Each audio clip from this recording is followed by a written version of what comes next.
All right, everyone. Welcome to the Key Value Retail Technology Podcast. It's great to be back, and I have an absolute fantastic guest here today with me, my old friend, Eric Prengel. Eric is an absolute expert when it comes to fashion retail business, and I'm really happy to have him here today to discuss fashion trends. So, Eric, how are you doing? I'm doing well, Christoph. It's been a while. How are you? Oh, yeah, I'm fine. Thanks. A lot of rain over here in Germany, but, hanging in there. So great to have you back. Yeah, Eric, why don't you tell everyone a little bit about yourself and why you are actually an expert in the fashion retail business? Yes. Expert's a loaded word, but thank you. I appreciate the compliment. Yeah, it's been, quite a long career so far, and it continues on now. I'm originally from Montreal, Canada. Spent probably, the first 10, 15 years of my career there working for brands, working for retailers, brands like Mex, which I'm sure a lot of your client base will know pretty well. Worked for a retailer called Aldo Shoes, a whole bunch of different people in Canada. Immigrated in late 1990s, 2000 to the US.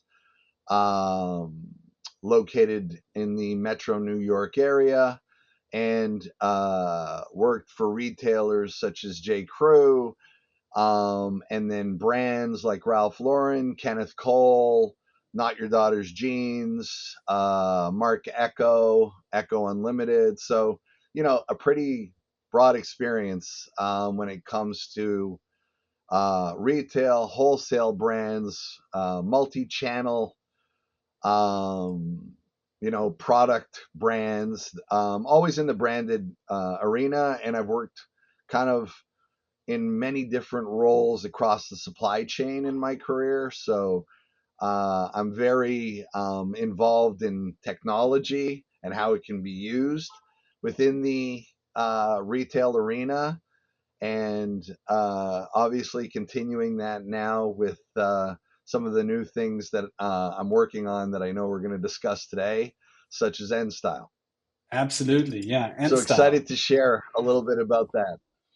Absolutely fantastic. Yeah, so I mean, very impressive, expertise and let's say, decades of experience you bring to the table. And yeah, we met each other a long time ago. I don't know, probably 80 years ago or something like that in New York. And I've always valued you as someone, as you said, that has the fashion expertise, from brands, but at the same time also understands the technology that can support that fashion and retail business there. So, I'm really excited to hear more about. You already mentioned it, Enstyle. So, Enstyle is a new name out there, right? It's a startup, and if I go to your website, it kind of says it Enstyle changes the way you see fashion trends, right? So it's all evolving around fashion trends, and obviously that's a big word. So maybe you can explain a little bit what your actual mission is at Enstyle and what you're trying to achieve, what kind of value you're trying to bring to the users or the customers of Enstyle.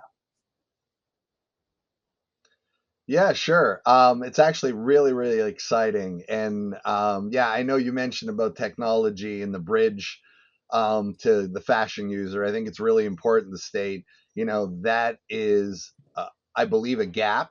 And we've talked about it, right? Especially with your background in, technology and system integration and all of those projects that you've done over the years. I think, we've discussed that there's a huge gap between users adopting technology in the fashion industry, and technology actually being useful to the fashion industry, right? And throughout my career, there's been an evolution of that in different places, and there's examples of it working well and examples of it not working well. Inventory planning, anything to do with numbers and so on. Generally, there's been pretty strong evolution, but in other areas there aren't, because you've got an industry that is half creative, if not more than half creative, and then the other side, which is analytical, right brain type of Numbers. Yeah. essence, right? So it's really hard to cross the two.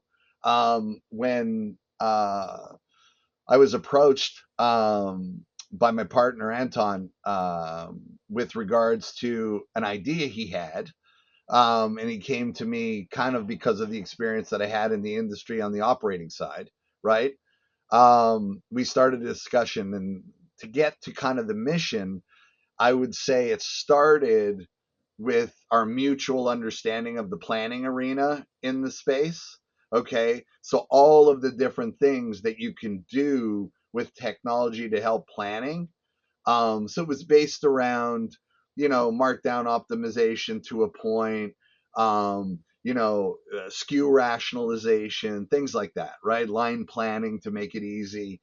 But his idea really had kind of the essence of bringing technology, okay, and kind of trend identification or consumer insights to help with kind of like an improvement in excess inventory. And if there's anything that apparel is, the most troublesome for and wasteful for, we're one of the most wasteful industries out there, is the amount of inventory that doesn't get sold, right? Um, so, long story short, the only thing that we did when we started talking about his idea was we moved the goalposts a little bit, and we made it, the conversation became, okay, so that's great. We can affect these kind of areas, but where the planning takes place is kind of in the middle of the journey while you're producing goods and you're ordering goods. So we discussed, why don't we take it a little bit even further and help creatives, earlier in the process to identify and score trends. So Hmm. really what we're doing is to make it simple, we're taking consumer insights, all right, and validating them at the time of creation. Okay. And I won't get into all the details of product creation and how that gets done. Right. But we bring consumer validation to the trend and score it to basically score volatility and risk. Okay. And as well, score the trend. And we got very excited about, the more we delved into it, the more we started to see indicators that we could really, really validate and score these trends and help the industry reduce waste from a different perspective, using technology, not taking away anything to do with creativity. We want to give them more creativity, but kind of validate their gut instincts when they create the product, that the consumer has interest in that product being created. So really, we're a trend navigation solution, and that's what we're trying to do. Wow. Yeah. I mean, that sounds pretty exciting. I mean, also in my career, uh, for the last 20 years, there was always this challenge to get rid of like the excessive inventory, right? So everybody talked about markdowns, right? How do you make sure you sell all your inventory before the season ends? I mean, especially when we talk about seasonal merchandise. But in the end, the waste is already happening there, right? You already produced, you already had the supply chain going, and now you're saying, why don't we, go all the way to the front of that process and make sure that the decisions that are made at the design level and the creation level are made in a way in order to don't even create that, yeah, that inventory that you then have to mark down, that you have to get rid of, right? So it's a great approach, that's for sure. And I mean, there are aspects where you address this with some kind of range and assortment planning, right? You try to do this, but we all know it's very difficult. And most of the time, I mean, if we look back at at very sophisticated assortment plans and stuff like that, everything is based pretty much just on historic data of that specific company that is doing the assortment planning. So what you're pretty much doing is you're just kind of mimicking, what you did in the past, and then you try to do better, right? Because of your experience. But you're saying we're taking this to the next step. We're looking at the trends that come from the consumers. So we can talk about where those actual what that information comes from, but you're not looking at any info, or not only at looking at information that comes out of that organization, that brand, but also what comes from the actual potential customers and clients. So very interesting. Absolutely, it's about, and yeah, it's interesting because again, line planning and everything, range, what they call range planning in Europe, there's Yeah, gaps in all of this terminology. We use the yeah, word true. merchandising very loosely in the industry. Another conversation for another podcast. But yeah, no, it's about we recommend, right? We're not telling anybody what to do. That still is up to the creatives, that's up to the brands, because it has to be, it has to be, company culture comes from brand creation, right? Okay, it comes Hmm. from how you create product, how you develop product, and how you take product to market. And yes, there are trends that tend to be dictated by the industry, right? Runway show that then gets adopted by the design team, that then gets adopted by the customer, and you show up at a store and okay, you've got polka dots, for instance. Okay, that's the trend. Last year it was printed flowers, and the year before that it was stripes. Okay, some of those are kind of dictated. Then you've got trends that are kind of pulled by the market themselves, right? Where like a trend will start. So think about streetwear. Streetwear is one of those parts of the business that evolves from people in the street doing stuff, and within their lives, trends can be created, right? But those are kind of the ways trends get adopted. Yeah. um the issue is, you know without having, if you think about the timeline, just to give anybody an example, when you start creation, okay, and as you said, by the time you get to a place where you can review if something was good or not, okay, they call it hindsighting in the industry, right? Okay, it's 15 months later at best. If you were Yeah. doing fabric creation, it could be 3 years. Okay, that's how all this product ends up in the desert, or we all heard about very, very famous brands burning product. It was publicized all over the world. um, so we're taking a different approach, and we're using publicly available data, okay, and generative AI to basically help us to identify trends, validate the trends, as you said, validate competition. So there's so many ways and so many analyses that we can do, okay, to help validate the trends. And we're working with a bunch of folks right now, early adopters, in the creative space, that, just to name a few in terms of ideas, they're like, when they saw us take them through kind of our demo, and we don't have a fully built UI yet, but Hmm. we took them through the demo. They're like, oh my god, would this have saved time? Think about just in terms of collaboration and breaking down the silos within an organization. So, you know it would have been great if I would have had this information on a men's jogger, that I was too early with the design. Heard that one. Yeah. It would have been great if I had this ability to prove with facts, okay, with index scores, that an idea I have or a trend that's coming is valid. We would have saved 3, 4, 5, 6 weeks of negotiation, because internally you have to understand there's a big negotiation between creatives and what they want to commercially bring to market, and merchants and buyers, and there's a whole process. So it's really exciting, and we're excited to share it with the market. as soon as possible. Yeah, sounds great. I mean, let's get down to like one specific use case to kind of also explain to the listeners, and viewers what exactly we're talking about. So you mentioned polka dots, right? Polka dot dresses. There's a brand, and the brand clearly is thinking about the next summer season, and there's designers, and they need to make a decision. Do I want to design a polka dot dress for next summer, spring summer season, right? So they obviously look at how has polka dots performed last year. How also maybe are there any trend signals that they are aware of? They saw it in on some fashion shows. Some celebrities or influencers are wearing polka dots right now.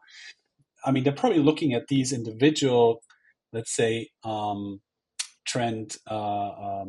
What's the right word for it? Like implications, right? Trend But reports, trend, yeah, yeah, I mean, yeah. they do that, but it's all in the end. And I'm not a designer, so I'm just assuming, but it's kind of a feeling, like a gut feeling, like okay, it sounds like there's enough trend implications for polka dots for next spring summer. I now make a gut feeling decision. Let's create one, let's design one. Now let's make sure it's negotiated, and hopefully that designer thinks it's going to be added to the assortment for next spring summer.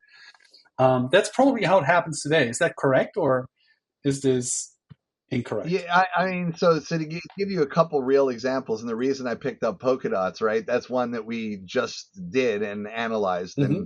and happy to share it with you at a later time. But I'll give you an essence of what that is. So if you think about it, I said to you before, the trends sometimes are dictated by the industry, right? Hmm. Okay, so polka dots end up on the runway, right? Yep. And an analyst that reputable, knows the business. They're the ones that go. They follow all the shows. They go and they do a trend report, right? And whether they write for a big magazine or they have a personal blog, whatever it is, they're known, right? So they see this trend. That trend's on the runway. They make a statement that based on X amount of runway shows is what I'm seeing. So here's the trend, right? And there's a lot of trend services out there that do that. I'm simplifying what they do. They Yeah. do a lot of obviously groundwork and everything you said and social listening and all of those things. They have teams and teams and teams of people that basically analyze this to vet that it's a trend, right? But a runway trend or a dictated trend by the industry, okay, doesn't mean that the consumer is He's ultimately going to following. adopt it. So we just Yeah. identified from the get go, a designer hasn't even created one polka dot dress or blouse, or, they haven't done any of that yet. They're just thinking about it, right? Yes, when I say a designer, maybe a runway designer did it, but it's for something that's a year. And remember, runway's a very different thing. High Hmm. end luxury runway, okay, is a Yes. whole different world than commercial, right? Um, and commercial brands that we know and love in the industry. Um, so that gets adopted, but they have no idea whether this is actually something that is of interest to the market or not. Now, it doesn't mean you wouldn't design something like that, because you might, okay? But if we can validate whether the trend, which is what we did, right? And what we noticed there was it's not a trend that somebody is really looking for. Okay? Hmm. Meaning it really is a dictated trend by the industry. So be cautious when you're going to do it. And most people don't design a whole line of polka dots, okay? A whole line of stripes when there's a trend. They adopt it. They have solids, they have all these different things, but they want the big message to be polka dots. Okay. So we also validate it against competition and so on. And that's how we do the scoring. Okay. But I'll give you Mm. another quick example. Um, a designer, one of the early adopters, asked us, this is great. I have a hunch that skinny denim is coming back. Mm-hmm. Okay. Can you give me some validation so I can go to my merchandising teams, the owner of the business, so on and so forth, with this idea that this is what I'm seeing from my travels around Europe and, wherever they go to do their, kind of competitive shopping and inspiration work that they, typical designers do. And so we went and validated it, and we validated it first for all genders, saw some really interesting indications. And then when we broke out women and men, we saw an even stronger indication to validate that absolutely skinny never really went away. Okay. And Mm-hmm. remember, there's versions of skinny, okay, from the most extreme, ankle legging to a straight leg to a wide leg, and there's all kinds of fits in between in denim. So we validated it, and we saw the fact that like skinny's a force. It's not even a trend, and what we've come to understand is commercial trends typically tend to be 2 to 3 years in term. So that's a good, kind of barometer when you're looking at it. Because remember, trend identification from our end isn't only to identify a trend that's coming that will either be a fad, imagine it's just like polka dots, right? Or Mm-hmm. a fit, which is more of a trend, right? Say 3 years. Okay. It's also about knowing when a commercial trend is going to end. So we don't only help with consumer insight in the early stage of product creation, we also help in identifying when a trend is post peak.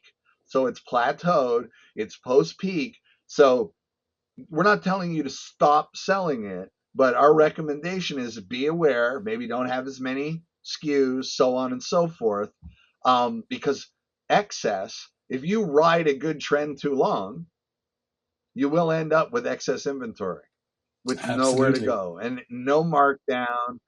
So we address it on both sides. But there's a couple of use cases that again, be happy to share with you and your Yeah, I mean, listeners at a later date if it's of any interest.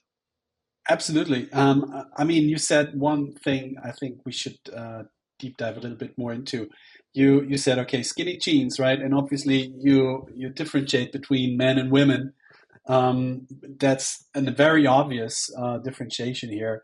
But at the same point, obviously, if we talk about skinny jeans, we do have the global local aspect too, right? So skinny jeans in Italy might be the hippest thing, next summer, but not probably, I don't know, down in Texas or something like that, right? So I'm just trying to understand.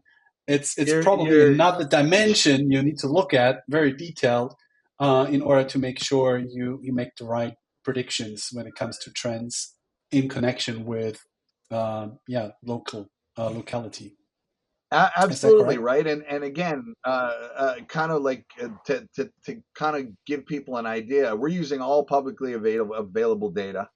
Okay. Hmm. And our kind of our data science that's helping us develop these trend scoring indexes and so on, right? You can do it locally depending on the data available. Again, there's certain areas of the market that have more data available than other areas of the market. So if you think about what you just said, North America, even North America versus anywhere else, okay, have consumed a lot more data and operate using the web and e-commerce in their daily lives, even more so than Europe. Western Europe, there's good pockets of data in certain areas, but there's other parts of Europe that aren't. Asia, same thing. You have to have access, okay, Hmm. to that type of thing. But where we can localize and give those ideas, we absolutely do. And it's funny you bring me all the way back to When I worked at Kenneth Cole, this is such a true story. When I first moved to New York, Kenneth Cole Menswear was one of the hottest brands out there at the time, and we were trying to sell men's capri pants. Okay, Yeah. so you know what capris are Yeah. Yeah. I for mean, you okay, see your they're ankle, below the right? It's like knee. the, yeah, Yeah, below the knee below the cut. Yeah. knee, above the calf, or hit right on the calf, right? Women wear them a lot, right? So on. Well, guess what? We tried, and we couldn't sell. It was the worst selling. It's a perfect example that you bring it up. Okay, we couldn't sell them. We couldn't get retailer. We tried. We put them in. We gave them to the consumer. But would we have loved our head designer was obviously Kenneth Cole. We had a merchandiser that was a men's expert. Okay, but would we not have what loved to have data that said, yeah, this works in Italy. It does not work anywhere in North America. Okay, and even to Yeah. this day, you don't see it. It's very very rare. So there's a perfect example of a trend that is so affected by regionality and geographic and culture and so on. So the thing Yeah. that's I really totally cool about understand. it is all of these different pieces play into our analysis. Okay, that then allows us to score. And ultimately, we're trying to work on a UI, right, that's going to engage with the design community and the merchandising community, okay, to let them use this information. And our data science is going to learn from their queries. So Hmm. we're going to try to amass, as many followers as possible to help us inform our trend signals. Okay. And just to give you an example, we today have probably about 1,000 trend signals. We're probably monitoring um, in the mid 20s, 25 to 26, and we keep adding to different media. We're working on bringing social listening into our trend signal um, identification, and our data science is absolutely now learning and identifying trends across media, consumer insights on its own. It's very very cool stuff that we're working on. Oh yeah. I And mean, what gets me really excited is the collaboration between technology to just inform the creative. Like you don't see that in the industry, and I mhm. think we're really unlocking something that's amazing and going to be very helpful in the long term. Wow. So I mean, you're saying there's more than 1,000 trend signals, and a trend signal, as you said, is some kind of information that's publicly available. Either it comes from Google searches, it comes from trend platforms, it comes from media. You're putting all of this together, and then with the help of AI, you create those trend predictions, right? Trend forecasts, and um, my point is, if I am a brand, if I'm a designer and a brand, and I want to use your service, as I understand, I don't have to bring anything to the table. I don't have to bring any own data to the table, like historic sales data or master data from the company, right? That's not. I mean, that's what it used to be, right? As soon as you look in the past, and when I think about data science projects, you always said, okay, the data science and the AI is only as good as the data that you can provide in order to feed it. Here we're talking about a totally different topic, right? So, is correct what I'm saying here? Absolutely. So again, and we've known each other for quite a while, and my background in planning and inventory management, right? And Yes. the hardest thing for planning to do across the years, right? As you said, planning and analytics, even predictive analytics. The hardest thing to do is, as you said earlier in the call, it's using historical data. Okay, all these analytics companies, and bravo to them, Where do they get started? They get started in pricing. Okay. And why? Because it's data. Now they're all going into planning. Why? Because it's data. But the interesting thing, and from my perspective, I haven't seen many that actually know how to deal with seasonal product. They'll say they Hmm. do. I'd love to have a conversation with any of them, as I do on a regular basis, on explain to me exactly how you're saying this year's striped shirt is going to be last year's pink floral shirt in your assortment. Okay. And Yeah.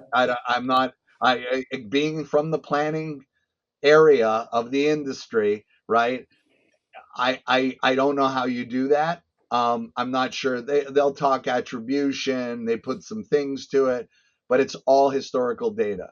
We're actually, talking today with an analytics company that got a preview of what we're doing with Enstyle, and they believe that Enstyle can help them inform their forecasts from being purely historical, forward Hmm. looking, of course, based on all the great things like stockouts and so forth, but we can validate it even further with consumer insight. So, I would say to you this: yes, you're right. We can operate regardless of anybody's question, anybody's interest, anybody's inspiration, right? We can absolutely produce perspectives on that and scoring on that. We do see an avenue where using historical data plus our solution, okay, can Hmm. also enhance that even greater. So, stay tuned to this collaboration that we're working with this analytics company. But, I am really, really excited because these guys are pros in the analytics space and they see a value in what we're bringing that is different to what they bring. And there's a real, opportunity to change the way kind of data science is used. AI, generative AI within the industry. And, you have to understand the creative process to do this. You can't do it. So a lot of what you hear as well, and I know I'm veering off a little bit, but AI in the creative space is really done for what? Facilitate sketching or drawing, right? Facilitate mood boards from a Pinterest perspective, right? So they are good tools because those tools are actually helping a designer do their job and be more creative. But ours is a completely different view. It's about validating that the styles that are being created are going to have consumer interest and competitors' interest, you know what I mean? Or you differentiation, however you want to look at it. So yeah, you're right. Um, we can do it with or without historical Yeah. data from a client. Okay, very exciting, but I understand. Yeah, I mean, obviously, bringing historical and known data to the table can even further increase the value, of the outcome of that solution. Yeah, absolutely Yep, yep, understand. I mean, very exciting. I think we already gave our audience a great, let's say, overview of what Enstyle is trying to achieve and is already achieving today.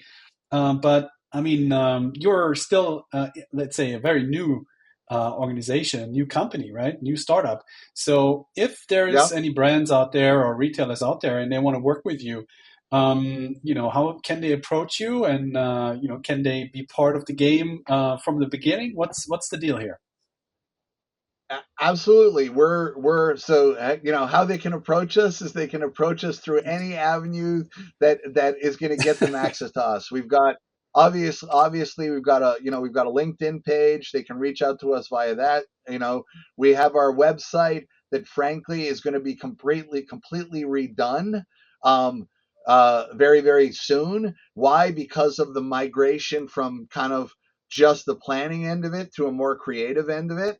So that is going to be that website's already up and running, but it doesn't have all the information we've kind of discussed today in the evolution, because that was Hmm. our first iteration of the website. Um, They can obviously, hopefully come through partners of ours like Key Value, okay, Yeah, which sure. is super, obviously any avenue to get to us is welcome. But look, we're a new company, but and we're looking for early adopters, and people to kind of be involved in our journey of making this a tool that is something that really helps, with the end game of improving inventory excess, and a lot of the creatives that have gotten engaged in it are so excited to have the data that they've never had before. So it really isn't anything limiting. And there's a lot of ways we can work with people. So I would encourage any brand that wants to, get involved, even if they have an idea. Wow, I heard about this, but like I have this specific query or question that I want to ask. You know what? Reach out. The worst scenario is it's not something that we can do today. The best is, yeah, we'd love to work with you and get started and work on, helping you with, solving your, issues or problems or interest in what you're looking for and giving you some validation. So, you know, very, very welcome to people that want to get engaged as soon as possible. So look forward to it. Cool, cool. Thank you, Eric. So yeah, if there's anyone out there, do as Eric says. If you want to know how the way of seeing fashion trends changes today, and how you can use Enstyle to just have more insights, reduce waste, reduce inventory, increase sales, obviously, right, and margin. That's always what every organization also wants to do. Then reach out Absolutely. directly to Eric and anyone at Ensta, or let us know at Key Value. We're gonna forward you and help you, obviously, to facilitate your conversation with Eric and his team. So, Eric, thank you very much. This was very exciting. It's a totally new thing in the market. It's a game changer. I'm very excited also to learn more about it and kind of see this whole thing growing. Um, yeah, and the audience. So if you like this episode of the Retail Technology Podcast by Key Value, feel free to like us. Feel free to follow us on Apple Podcast, on Spotify, on YouTube. We are excited to have you as our audience, and stay tuned for the next episode. So thank you, Eric. Thank you, everyone that listened to us, and have a great day. Thanks, Christoph. Speak soon.